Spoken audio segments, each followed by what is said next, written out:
Evening everyone, with Elaine, Andy's mum today. Do you want to tell everyone what you do at Andy's Man Club?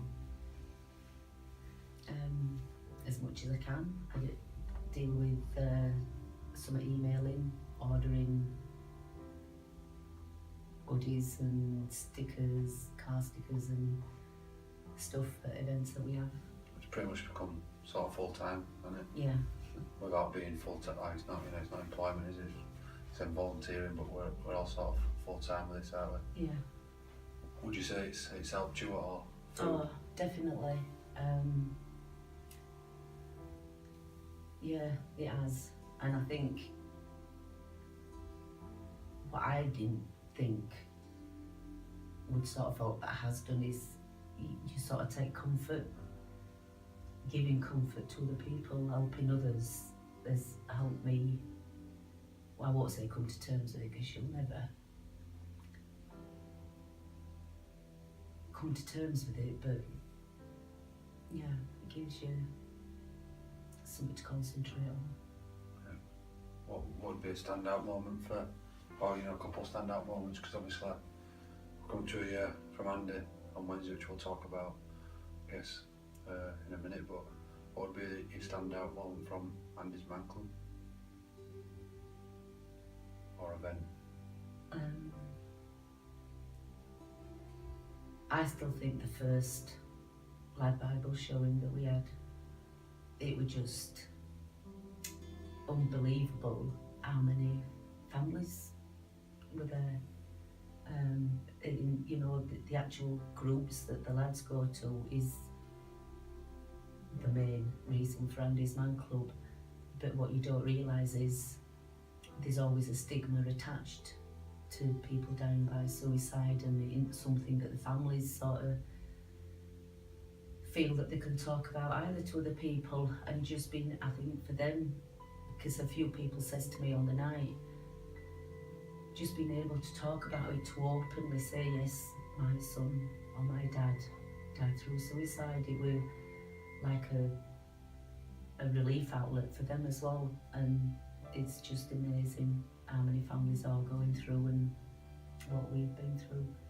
And I think that's what I found that I hadn't thought about. You don't think that there's all these other people who want to stop other people going through it, and they just don't know how to help.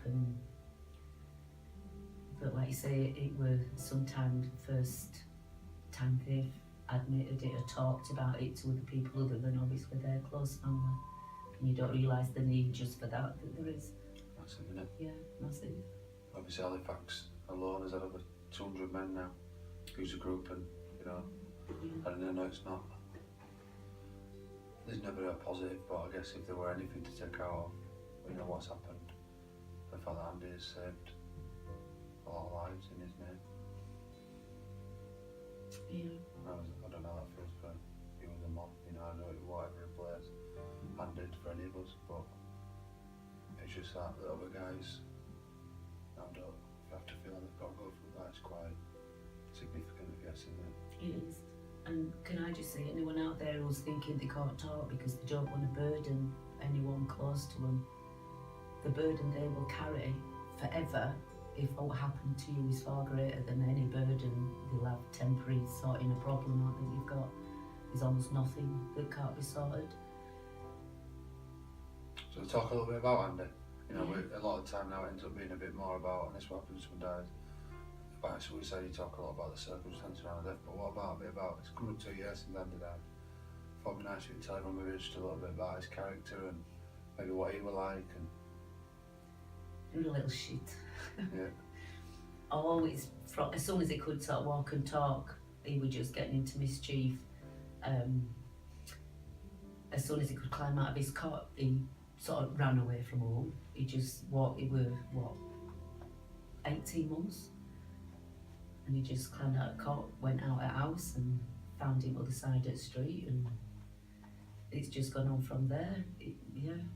First time police brought him home, he was 3. Lisa wouldn't take him to her friends when I was cleaning the house and Billy was cleaning his car.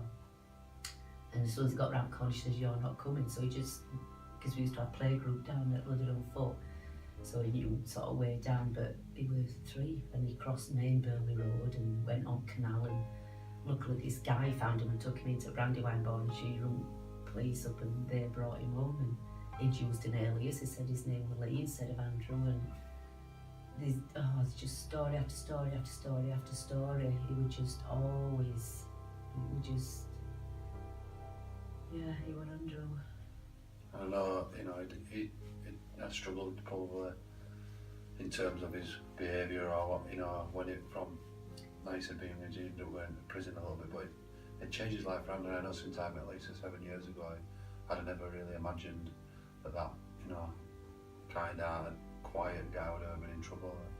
I guess as a mum, that probably had to. I always says there were 2 Andrews. There were good Andrew and there were bad Andrew, and when he started going through, he was about 12 and a half when he started getting into trouble, and I always said there was like this fight between the good Andrew and the bad Andrew, and I says, you know, I just hope the good Andrew wins out, and like you say, in the end up he did. But he used to go to gym. He were right into health. He used to go running a lot of nights, and he went to gym. But when he were inside, the mates that he had, they used to use Andrew as their protector, and if they were sort of stay close to Andrew, not what going to happen to him. Tough lad, wasn't He were a little tough nut, yeah, and he'd look after him, very loyal to his friends, and I think that's what makes it so hard, because he was this macho man, if you like.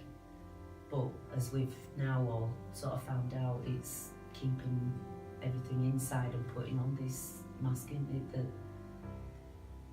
because of this tough lad, you don't And I guess show weakness. for anyone, no matter how physically you are, how reputation you carry, we're all struggling with stuff from time to time, and everyone needs that outlet, don't they? Yeah. Or